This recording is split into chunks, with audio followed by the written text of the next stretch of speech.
Okay, good evening, everyone, and welcome to the fourth online leadership series.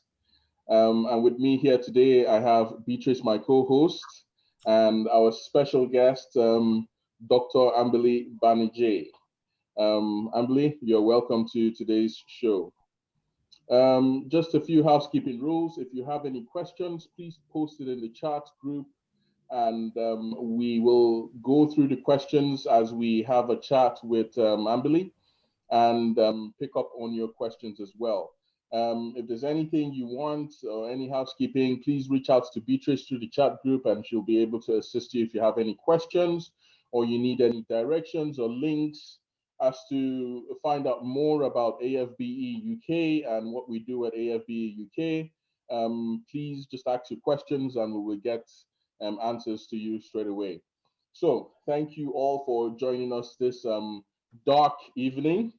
So down to Ambili. I will just introduce Ambili and then we'll pick it up from there. So following Dr. Ambili's PhD, she worked as a postdoctoral scientist for 9 years at Imperial College and University College London, where she focused on neuroscience.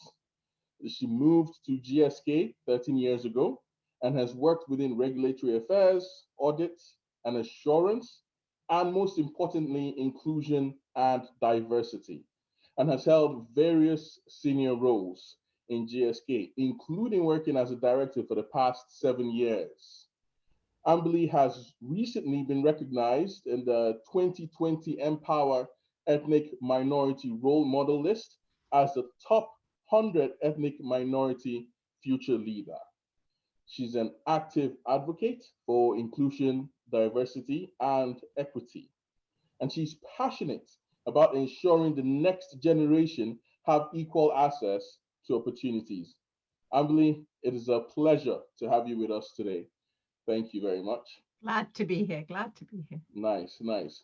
So to kickstart the topic that we're here for today, which is diversity and inclusion, I would ask Ambili to first of all introduce herself, just a little bit, something that I haven't said, and we'll kick off with a simple explanation of what diversity is and what inclusion is, just to set the tone and the basis for today's conversation.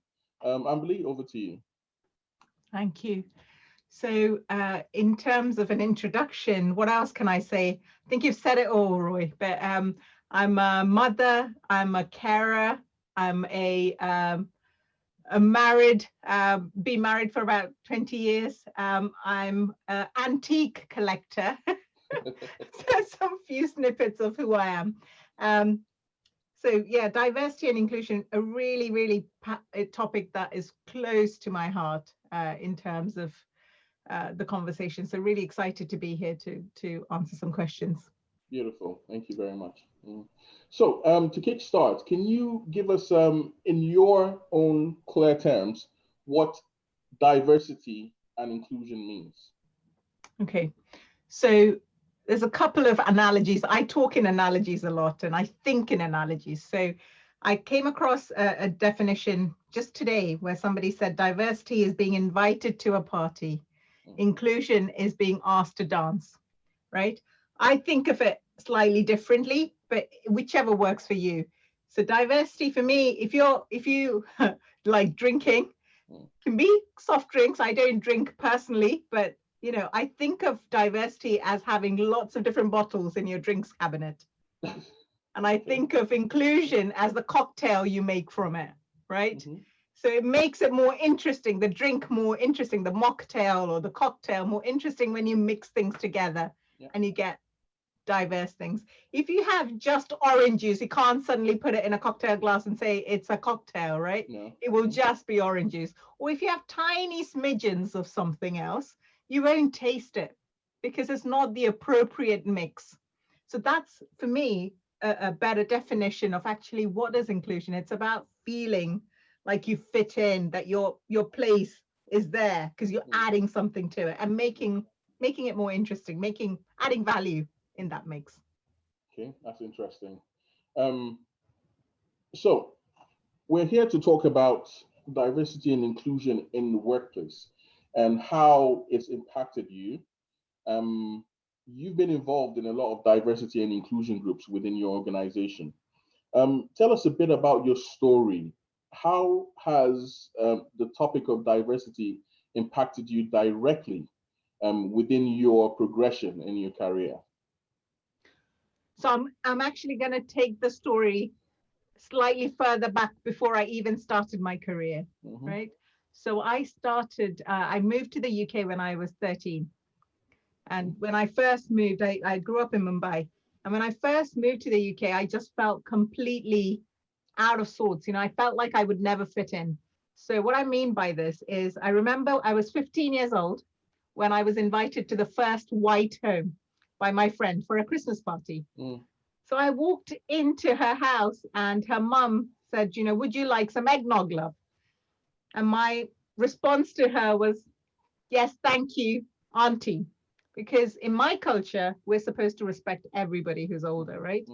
And I think the African culture is similar. And I said, auntie, and they looked at each other and laughed.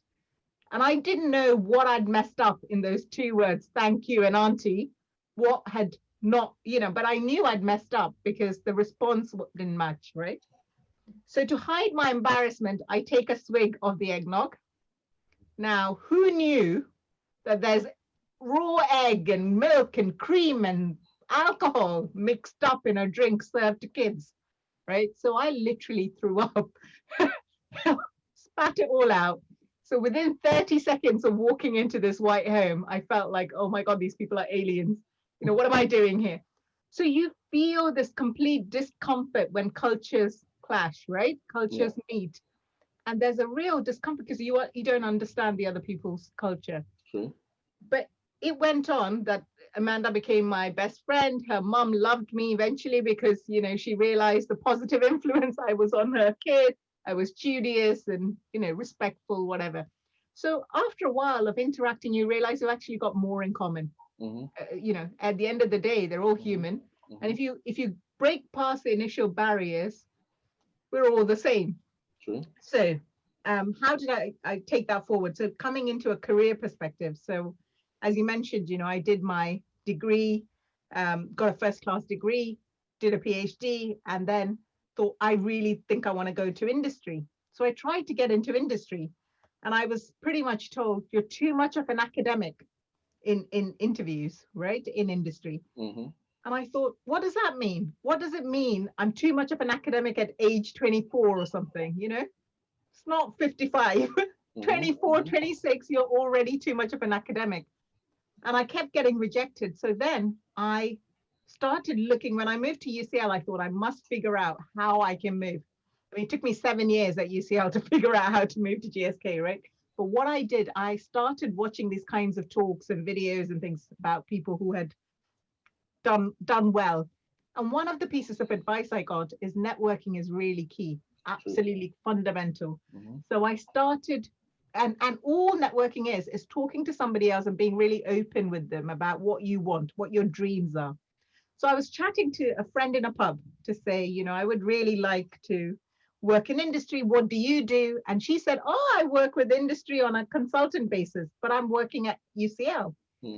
And I was fascinated in what she was doing because she was doing that part-time on top of her day job, which was similar to mine. Anyway, we had a great pub chat. 6 months down the line, she comes and finds me in my lab and says, I'm leaving. Do you want the job? You seem really interested, right?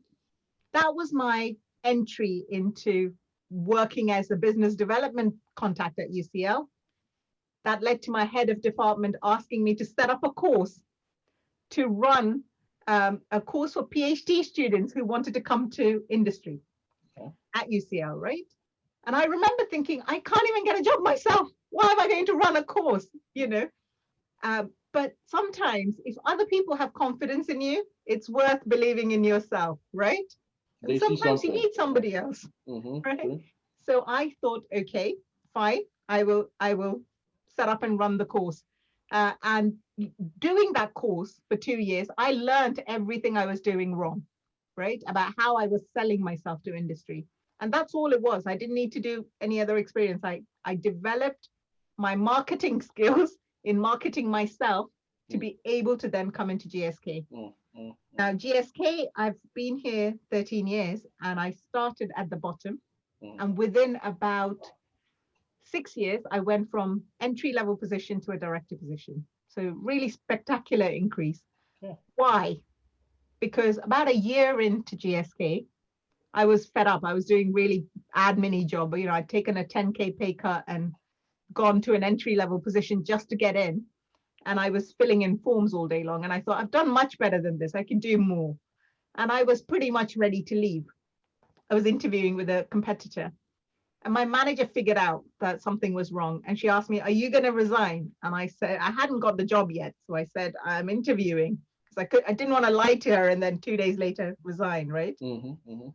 And that conversation basically led to me sitting in front of a very senior person at GSK who said, stay at GSK, I'll take accountability, I'll help you, right? That is a sponsor. Now, I didn't even know she was a sponsor at the time. But that sponsorship relationship lasted for those 6 years while I got pulled up through the organization.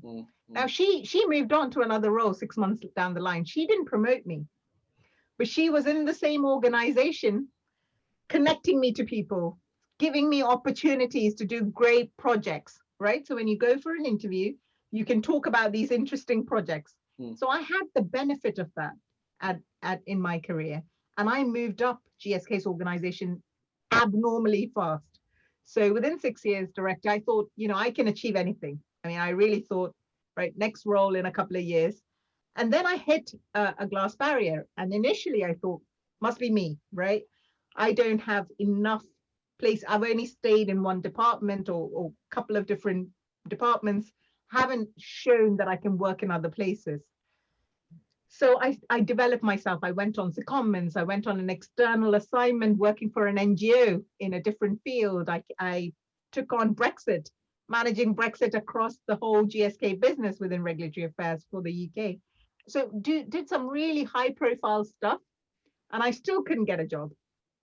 Then you stop and think, still not get a job, as in I had my director role. I couldn't get a senior director role, right? Yeah. So then you start thinking, what's going on here? Is it me or is there something else?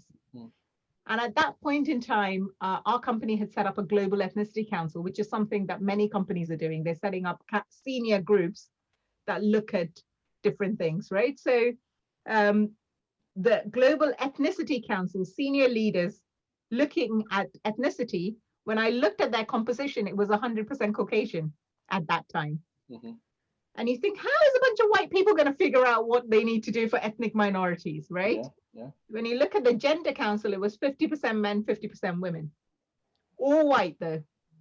So you then start questioning, hold on a minute, women also, and men, you should have some ethnic minority representation, right? Where are all the senior white people? And the more questions I started asking, I started realizing we're missing from the top. When you look upwards, and that's the same for almost every British organization, right? There are reports published that say this is a universal problem in the UK. Most organizations at the top, there's hardly any diversity. Now, director sounds like a pretty senior position, but within GSK, there are many other positions on top. You know, we have vice president, president, etc. So actually, to get to the pretty difficult if you're from a Black or an Asian background. And that's something that I've been actively working on for the last 22 months, last 14 months or so. I'm leading an employee resource group at GSK, co-leading it with another person. And we are working with senior leaders on highlighting this, that this is not right. We should not have to face these kinds of barriers because of the color of our skin or the biases that come in. The prejudice that come in, which means that a Black person will be considered aggressive if they speak up, or a Muslim lady who's got her hair covered would immediately be classified as meek doesn't have anything to say for herself. These are stereotypes people have, right? So immediately they feel you have nothing to add, and you have to like work hard to try and shatter that illusion. So anyway, that was a very roundabout answer, touching hopefully on a few elements. Yes. Wow. You have mentioned quite a lot of things, and these are things that I think we need to bring to bear. You know, starting from coming from an academic background, you were kind of, let me say, engaged, you know, to try and set up a system or a program to help people get into the industry, whereas you yourself hadn't even had the opportunity of going into the industry.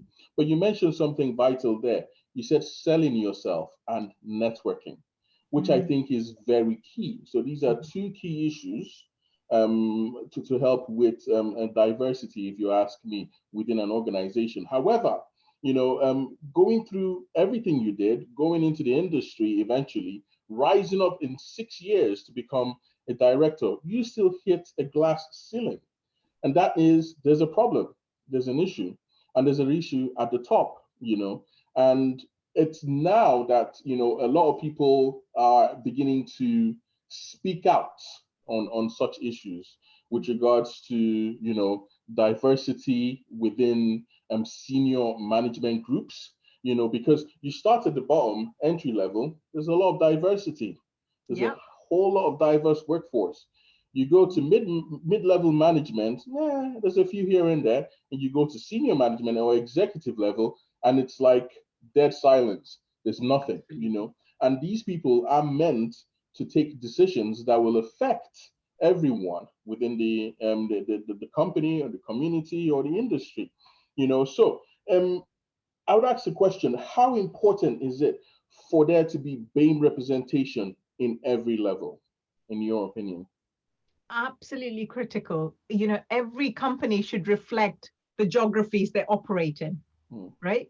There's a business imperative to having that, because you won't be able to meet your customers' need, your, in our case, a patient's needs, if you don't understand those needs. So from a business, purely business money perspective, there's a business imperative to do that. You also know that diverse teams are more innovative, right? Every company wants to be innovative. You get more innovation when there's diversity of thought. My question is, why wouldn't you want diversity? Why wouldn't you want all kinds of diversity to reflect the population in which you operate within your company? Exactly. Right. So it's absolutely important to have diversity. It's funny. I watched a show a while ago, and the lady was talking about diversity and inclusion and how we can solve such issues in our economy. And she said diversity and inclusion can't be solved by the church. It can't be solved by the educational system, because there's always a few number of people who actually go into the educational system compared to the wider population. But it can be solved by businesses, because everyone in business, there's always somebody who is there to make money, and there's always somebody there who's there to collect the money, you know. And that means, you know, within business, you have customers and you have the people giving the service, and your customers are always varied. So your service should reflect, you know, the demographic and the diversity of your customers. So it's very important for businesses to be the one to bring about that cultural shift, to bring about that diversity within, you know, the economy. It's a really key point. So just to bring that to life a bit, so we currently have COVID, right? We know that a lot of pharma companies, the field I'm in, we're working on vaccines, right? Most pharma companies are working on a COVID vaccine or some medicine. Now, we also know Black and minority ethnic groups suffer from greater problems, more mortality, more death, we're more negatively impacted. Now, imagine a pharmaceutical company trying to create a COVID medicine where they don't take into account the clinical trial populations, don't include enough BAME representation. If you are just thinking numbers, let me just get 300 people recruited to study this drug, you might get a drug that doesn't work in a different population, right? So there are real reasons there, this is not an abstract thing. This impacts us day to day. We want our medicines to be tested on people like us to make sure it's effective for us. Because human biology is different. There's a lot of similarities, but there are differences. So even fundamental things like that, it impacts us, and whether it's educational opportunities or finance opportunities, there are changes, right? That is very true. And that's very important. I've got another question for you. So can we achieve gender parity if we don't understand intersectionality?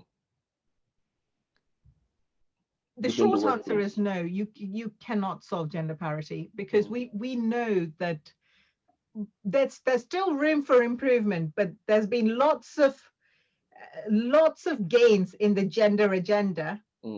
But that's only helped white women to date. When people talk about, oh, we have lots of women in our workforce, what they mean is they've got representation of white women. It hasn't impacted women of color. It hasn't helped women of color. And so if you want to truly get gender parity, you have to look at all women, not just a subset of women, right? So absolutely, you have to look at this intersectionally. And there may be a lot of people online who never heard the term intersectionality, which it might be worth clarifying that actually intersectionality is about these multiple layers of discrimination causing people to have more problems than they would normally. So if you're a woman, you're disadvantaged. If you're a Black woman, you have even more barriers to climb over. If you're a Black woman who's gay, there's even more barriers. And if you're a Black woman, gay and disabled, then you've got to hurdle that high to jump over, right? And that's what intersectionality is about, that we don't always just fit into one bucket. So where there are compounding effects, we need to take into account that people are multifaceted and they might have different things going on, and that each of them doesn't contribute on top to create a bigger hurdle for people. Equity is just about leveling the playing field. Let's treat people not just the same, but in an equitable way, so that they have the same level of barrier to jump across to get a job, rather than some people having to hit a high bar versus others. Now, let's go back to your career progression. So you mentioned that after your first year at GSK, you felt you had enough because you were doing less than you should have been doing. I guess a lot of people find themselves in that kind of position, especially in the workplace, where they have probably been in one place, they've probably risen, maybe they've either become, they've gone past the graduate level, and they're probably still doing things that, they feel is not necessarily beneath them, but they can do more, Now, you mentioned that you technically had a sponsor within your organization. Now, how important is it for someone to have a sponsor within an organization? What are the benefits? What are the pros? What are the cons of having a sponsor within an organization?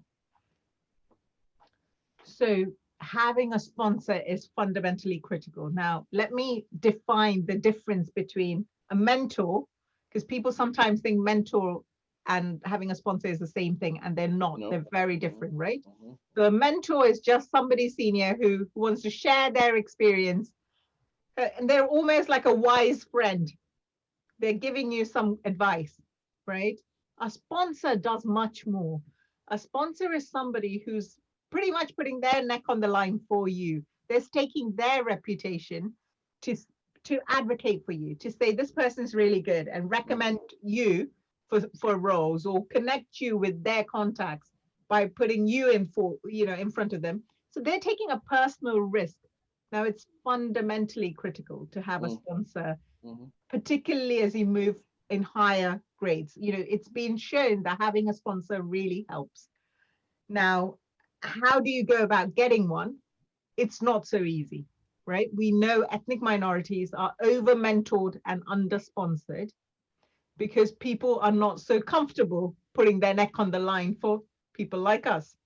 There's not enough ethnic minorities at the top for us to sponsor ourselves, right? So we need folks from a different race who might not feel so comfortable putting their neck on the line for us if they don't know us well enough. How did I get a sponsor? Chance, partly, but that chance was also driven by the fact that I was bloody good at my day job, right?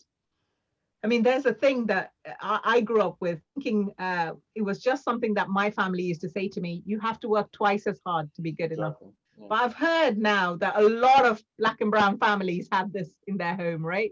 A lot of us grow up with this mantra of work twice as hard. Yeah. So we're kind of used to this advice. We have to work quite hard, but actually your hard work gets noticed by people. And your day job is what they assess you on. So you have to always be performing really well on your day job for people to then go, if they see that themselves, they experience that you're good at the job, then they have confidence in you to take that on, right? So that's part of how you go and get it. If you don't have a sponsor, the con is that you then have to make those connections yourself and go in front of people you don't know, try and build that connection up yourself. And again, it takes time for that person to build trust in you. While you have to keep going with the day job, right? Because you can't afford to just make network connections and let your day job fall. Exactly. So people struggle to find the time to do both. Because if you have to perform 110% in your day job, but at the same time be making networking connections, where do you find the time? Well, I guess you have to create that time, as they will say. You know, it's all about, I think, priority. Now, you having a sponsor means, from what I gather, is the sponsor needs to trust you. Absolutely, absolutely. Now, to build trust means you have to have a relationship or some form of relationship, either a work relationship or a social relationship, because, you know, if let's say the people at the top or the potential sponsor is not same color as you, you know, he doesn't understand your values, he doesn't understand your culture, you know. So that means, you know, there needs to be some form of communication, there needs to be some form of exchange, if I may put it that way. Now, will you say the onus is on the employee or on the individual looking for a sponsor to put himself out there, reach out to these people and network with them without having to be judged or stereotyped or seen as pushy or aggressive? How can, you know, how can someone navigate? Because to me, it almost feels like, you know, you're going into territory that is maybe an unfamiliar territory. You know, for someone who is a graduate, who has just graduated from uni, gone into the system, you know, has this ambition to rise within the company. You know, how do you navigate, you know, this issue of diversity within the company, especially when the people at the top, you know, maybe they recognize your work ethics, they recognize your achievements, you know, but are they confident enough? Do they trust you enough? Do they see you not as a threat, you know, but as an asset to the company to sponsor, for you to rise? It's a really important question, really good question, because actually there is onus on you and on the leaders, right? There's a little bit of education that needs to happen at the top, that they need to understand that they need to start mingling, right? It's not like the gender argument where men who had to open the door for women were actually living in the same house, white men who were living in the same house as white women. They interacted with women, they kind of got comfortable, right, in a home setting. So when you came to work, they could trust more easily. With the BAME community or Black Asian community, they don't have to interact with us socially, they don't have to interact with us at work if they don't want to. Yes. So many of them may not have close friends who are like us. So that's where the discomfort might come from, right? That they are dealing with people. It's like my story of Amanda, and, you know, the kind of initial feeling of discomfort that comes when you're interacting with people from a different culture. Mm. So there is onus on us to educate, and it's uncomfortable. It's uncomfortable for both parties. Yes. But the more you do it, the easier it gets. So, you know, how do you build their trust? If you know how to communicate with white people, you're comfortable in white company, you will relax. You know how to start the conversation. You will relax into the conversation. You might know the kind of topics they're comfortable talking about, right? I was just listening to a white lady who was very senior leader within the company saying when she first started in finance, she didn't understand football or cricket, but she knew the men, the white men who were working with her were all into sport. So she had to learn the lingo so she could have a conversation, something like that, right? We need to figure out the lingo, the common stuff we can bring up to ease them into a conversation that, hey, I know your world, right? It's not all about differences. And there is onus on us to kind of break those barriers and start having those conversations, as difficult as it might be. But we definitely need to educate our senior leaders to start opening the door for these conversations as well. So in my opinion now, so that means there needs to be some form of education at the top level. Absolutely. But from our own perspective, from our own level, we also have to, let me say, adapt. And adaptation means rediscovering oneself. And you can do that by either engaging in things that, these people find themselves to be interested in. For example, golfing. If you know that senior people in your organization, because I'm in the entrepreneur space, and a lot of deals get made on the golf course, so I've already signed up to learn how to play golf because I realized, well, I can't beat them. I have to join them, and I want to be successful. So what that means, I also have to take steps, active steps, to put myself in a position where I can have meaningful conversation in less corporate environment, because I think that is very key, because that is when you are able to get the best out of these people. Is that it?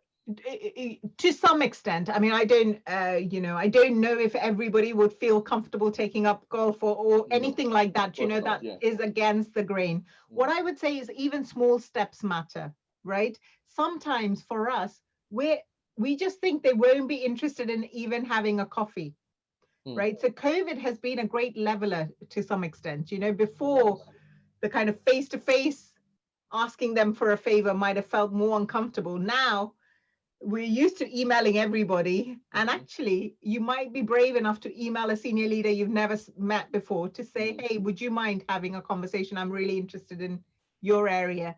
And just getting comfortable in your own skin in making that first approach. That's what I mean by actually putting yourself out there, is kind of taking gentle steps. You don't have to know about skydiving because you think they're a brilliant skydiver. But small steps, and trying to figure out, the more conversations you have, you learn, what are they interested in? How do you learn to pitch yourself the way they want to hear? They might have conversation starters. They might all start talking about the weather or the holiday or the whatever. You ease into those gentle conversations where you start feeling comfortable. And that's what it is. It's kind of getting comfortable in white company, because they are the majority, right, in the population. And if we need to proceed, we need to break down their barriers and their bias towards us. Best way is we educate them in a very gentle way where they don't even feel like it's an education. Yes. Similarly, we have to break down our biases about them and let them in, right? So it's a two-way street.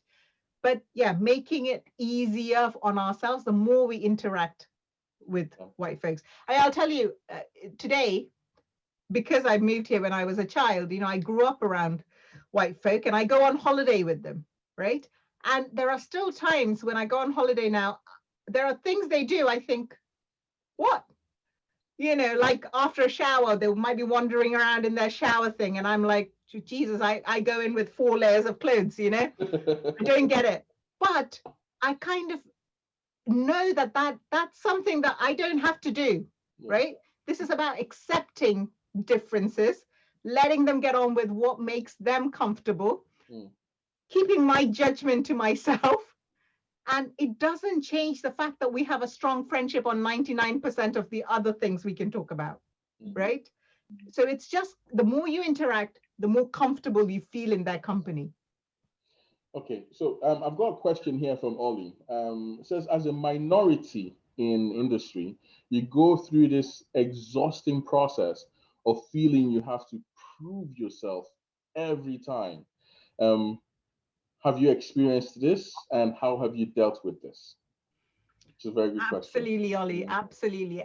It is absolutely exhausting. I mean, one of my pet peeves or areas that I'm trying to focus on is the mental health impact of constant rejections, constantly being battered away, right?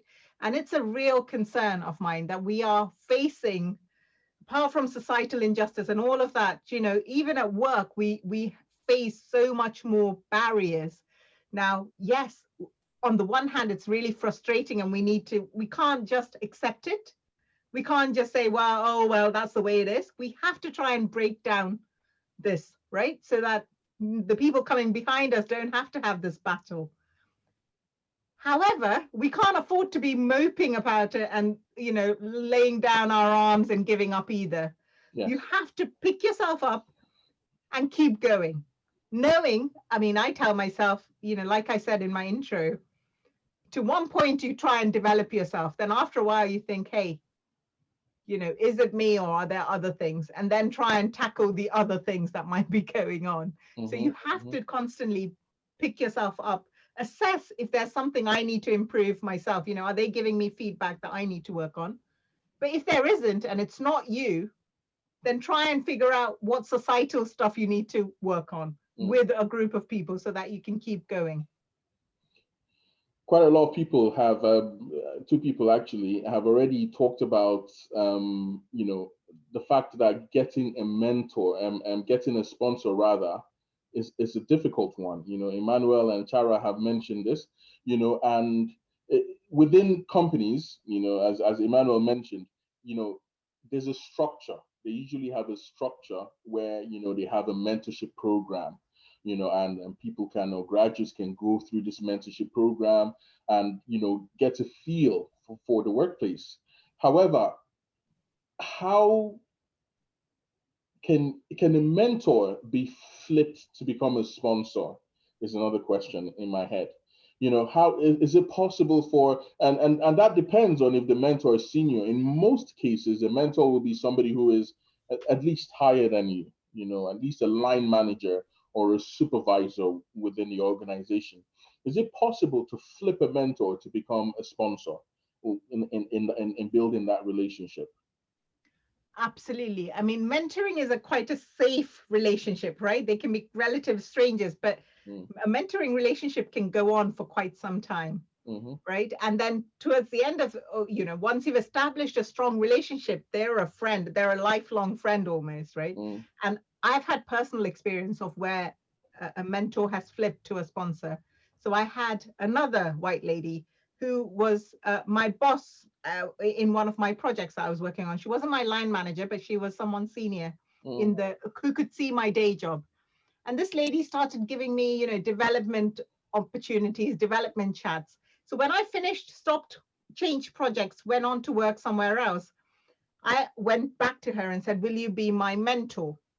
So she became my mentor for a while. And then at one stage, she was the one who was instrumental in me getting my first director role. She was actually leaving the company and they had downgraded her role to a director role. And she said, I'm not staying here in a junior role. I'm off. And she told me to apply for the job. And I honestly went to her saying, no way, I'm not ready. I won't be able to do it.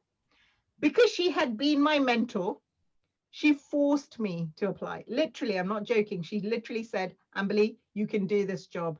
Talk to the hiring manager.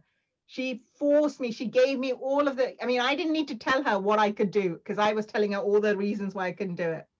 But she told me, as my mentor who knew me inside out, she told me all the reasons why I could do the job. And it was her job, right, that they had downgraded. So she knew the job. So again, chance plays a big part in people's lives, but you have to somehow make the chance. Had I not asked her to be my mentor, I wouldn't have had that relationship. And you can have multiple mentors inside the company, outside the company, in your line, in a different line, you know, and very rarely, if you reach out to somebody that you see who's inspirational and say, hey, would you mind having a 20-minute chat with me? Very rarely people say no. I mean, if it's a completely like on LinkedIn, you will contact, they may not respond to you. But if it's someone in your company, most of the time they will drop you a note and either say, you know, in 2 months' time or whatever, right? They will respond. So absolutely be brave enough to reach out and create mentoring relationships, because you never know when they might change. Can I come there with a question, Roy? Yes, so you please. just mentioned about getting a mentor and getting into mentoring relationships. But in situations where, for example, you now have that mentor, how do you then go about potentially converting that into a sponsorship relationship if the person doesn't sort of doesn't do it almost out of their own initial just instincts, and just, what steps can you take? Or whether it's someone who's already your mentor, or someone who's just someone that you've seen and admired in the organization and think can be very helpful to you. Right. So for them to be a sponsor, they have to put their neck on the line, right? They won't do that unless they're 100% confident about you and your capability, which means they should have seen you perform in your job, right? So when you first meet somebody or you see a senior leader, you can't go up to them and say, be my sponsor. They won't do it because, you know, they don't know you from Adam, right? Even when they know you, you need to build up their confidence. It's starting a conversation about building a relationship with them. And then if you think that person knows me well enough, they've seen me perform, then, and they're still not offering to be a sponsor, then it's about having an explicit conversation with them. Now, this is highly uncomfortable. I hate doing it myself, and I'm not good at it. But I just had someone lecture me a few weeks back to say, hey, talk to that person and specifically say, I want you to be my sponsor. Will you be my sponsor? Because that's what I need. And, you know, and if not now, what will make you comfortable? What else can I do, right? So having an explicit conversation with them, with the view that, you know, what can you lose? At the most, they're going to say no, and you're no worse off, right? But having an explicit conversation. You mentioned something, and it just triggered something in me. You said she had to beg you to take the job. I'm putting myself in your shoes. I think if I saw that opportunity, I would like jump on it. Yeah. But did you have a feeling of, you know that your job is good, you work very hard, but was there ever a feeling of, I am not fit for this position, and that's why I'm not going to apply for this job? There's always that, for me, certainly, and I'm probably for a lot of people, there's always that lack of self-belief, right? An imposter syndrome, or whatever you want to call it. There's that worry. And most of the jobs I've applied for, they are a step up and they are challenging, right? So I've started almost every role thinking, this is the job I'm going to fail at. I'm going to fall flat. You know, there's a little bit of fear factor always when I'm applying for them, because that's also the thing that makes the job really interesting, right? The fact that you're doing something different. So there's always an element of, I don't know enough about it. And there's nothing wrong with applying for jobs that are challenging and interesting, and you might not have done it all. And having some of that natural fear factor is fine. Problem is when we kind of sabotage ourselves by saying, I'm not good enough for that job. And, you know, women particularly are guilty of this, right? There's research that if you see a job description and a man sees he can meet, I don't know, 50% or whatever, he'll apply, right? And a woman has to take 80%, and probably a Black woman has to apply for 90% take. And then they'll probably find extra things that weren't even on the job description that they haven't met. You know, it's just part of it is we sabotage ourselves by saying we're not good enough. And part of it is the society expects us to hit a higher bar. So we have these multiple barriers we're having to jump across. So to me, what that seems is, to be able to get past this barrier of diversity within the workplace, we need to step out there and apply for senior position roles, regardless if we think that, because there's always this below the line thinking, "Oh, I'm not good for that job," or, they put some caveat and say you need to have business development experience for 10 years. And meanwhile, you almost basically don't have any, but you understand business, So I guess the thing is, we need to put ourselves out there and apply for senior position jobs. And that's the only way we can break through, this whole diversity that has been, sectioned in across the industry. The only way to break through is apply. Go for the job, apply. Yeah. But if also, you're not in the running, exactly. yeah, absolutely, Roy. If you're not in the running, you're not going to get it. And if you think you can do the job, don't apply for random jobs as, I don't know, me applying for an animator job and I have no creative experience. I'm not going to. But if you feel that you've got the skills that they're asking, don't underestimate your capabilities. Put yourself in the running and see how you go. And tailor your CV for the job. Yeah. I mean, sometimes it becomes more apparent when either the person who's your supervisor or your line manager or something within a company, you work with the person and you're like, does this person even know what he's doing? I've been with a lot of people of BAME origin who have had such issues with their senior management. It feels like, it's a title that they have, but when it comes to execution of that role, they're seriously lagging behind, and you tend to see that across the industry. Anyway, I've got another question to follow that. This is from Ollie again. What would your advice be to companies trying to improve representation at senior level? So we're obviously actively doing this within our own company.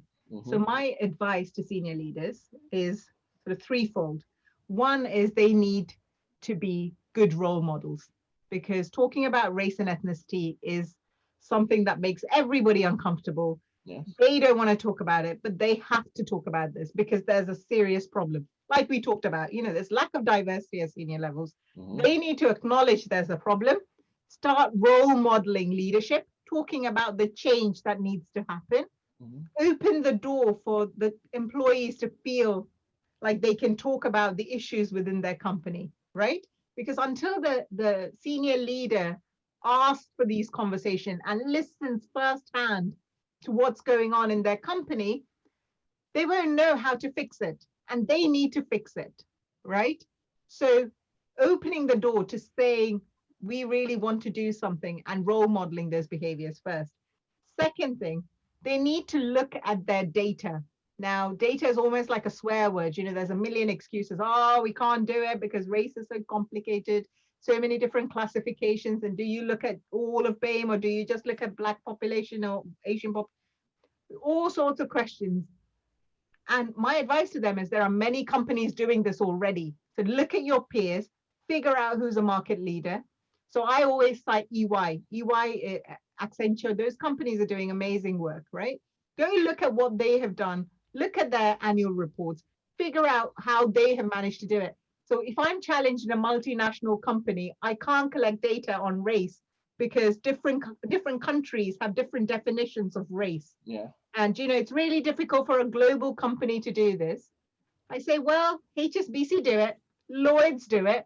They're multinational companies operating in multiple geographies. They might not do it in the countries where it's illegal. They might only do it in their main countries where they've got senior leaders, right? The UK, the US, Singapore, whatever. So pick the model that you can see your peers doing and figure out your data. Because once you get data, you can then put an action plan that's targeted for you. You figure out whether your problem is attrition, your problem is recruitment at the lower levels or higher levels. Figure out whether it's development conversations that are not working. Figure out if your hiring is working. But unless you have data KPIs, you can't move on this. The last thing is I tell them to be accountable. themselves. Don't delegate it to HR or to I&D teams.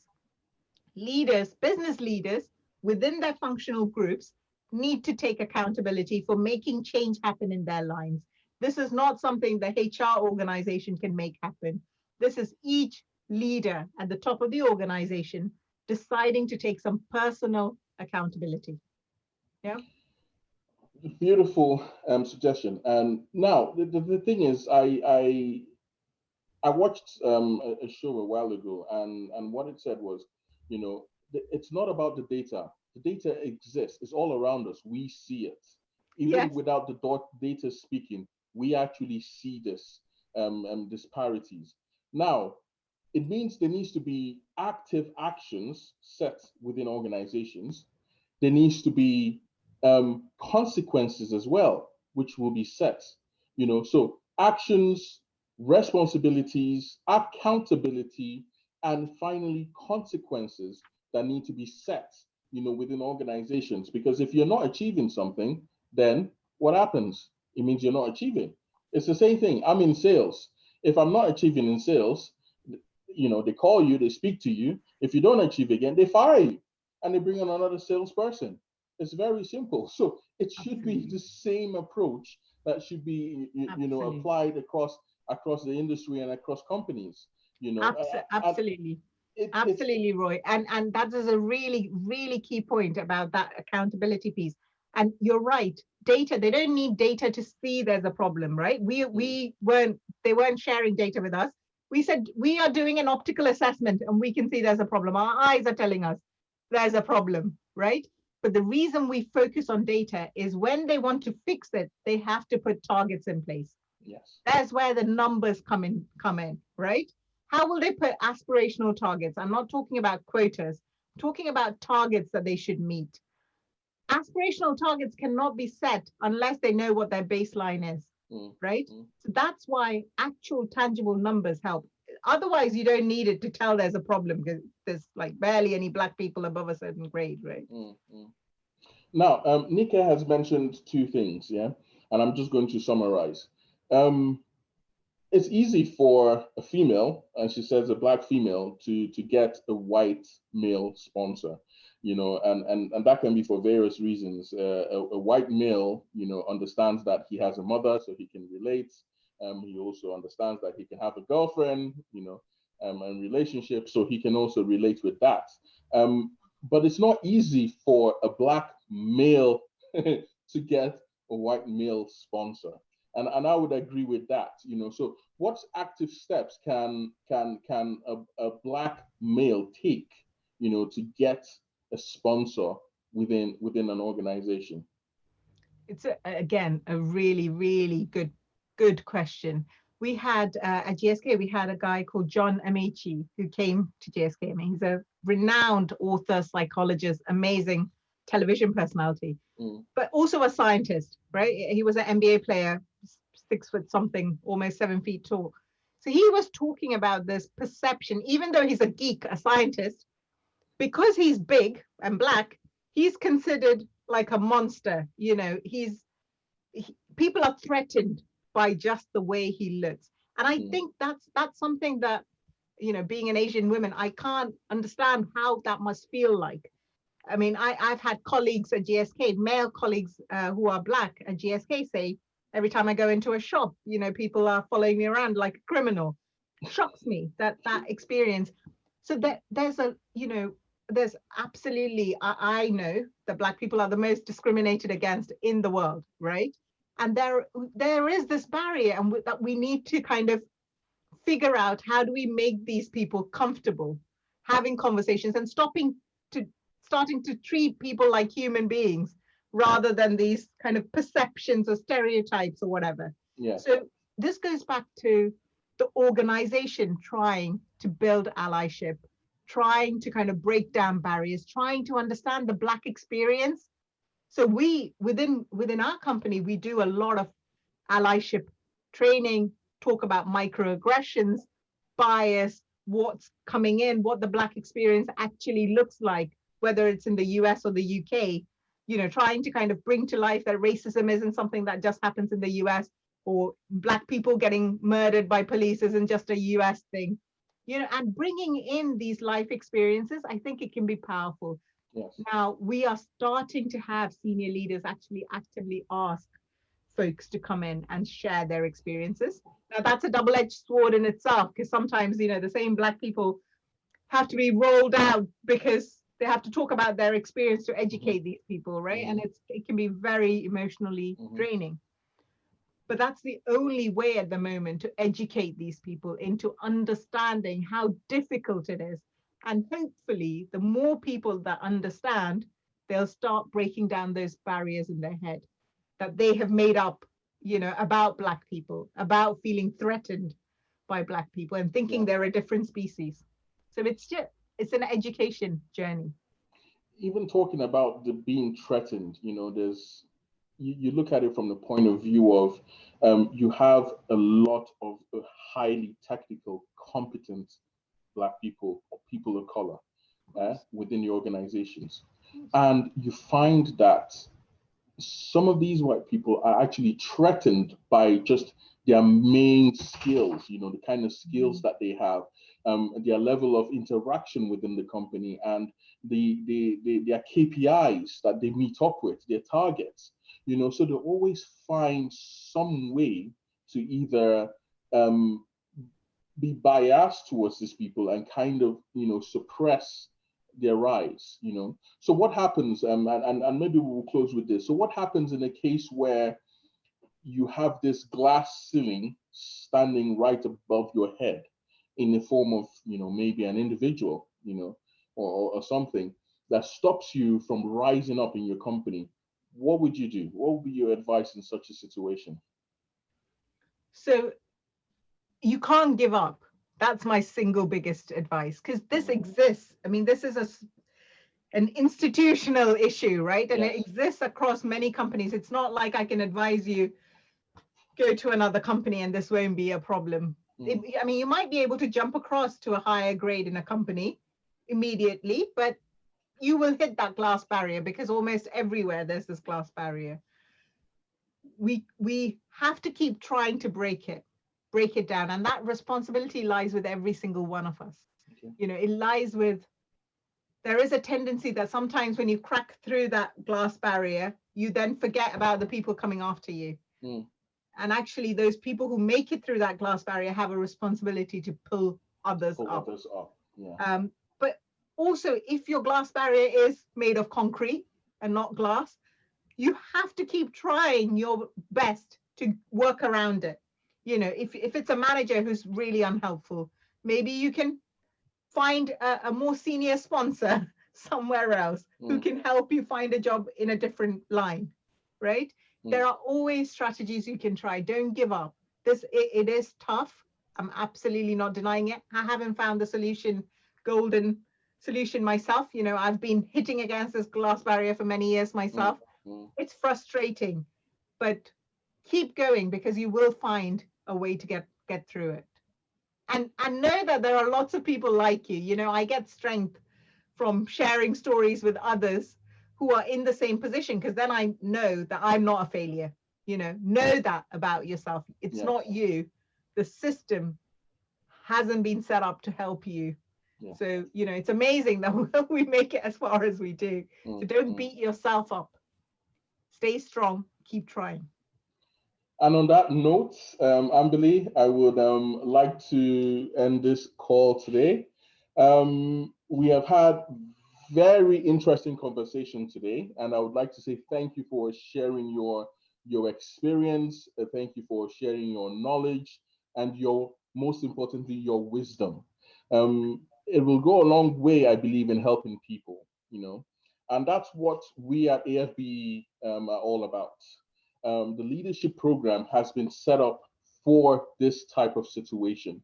You know, how can we break through that glass ceiling that stops people from rising, you know, from being the best that they can in the workplace? You know, how can we get diversity across board from senior executive positions down to graduate level? It is no story that ethnic minority or companies that are more diverse actually perform up to 33% more better than other companies. It is Yeah. not a story. The statistics are there, and it is true.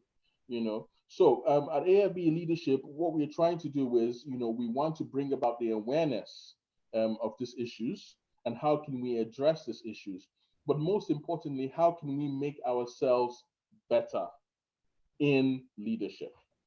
So if you want to find out more about AFBE, please log on to our website and join us at afbe.org and AFBE Scotland, depending on your location.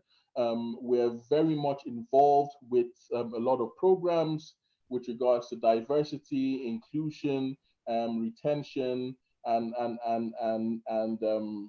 next was STEM programs across schools in the UK. Amberly, thank you very much again. It was a very lovely session that we had with you, and we hope to see you very soon when the leadership program is set up. I believe people will see more of your face and have more one-to-one sessions with you in the future. Thank you very much. To everyone who's made time to join this evening session, I want to say thank you very much. And I would also like to invite us to look forward to the next event, which will be in December.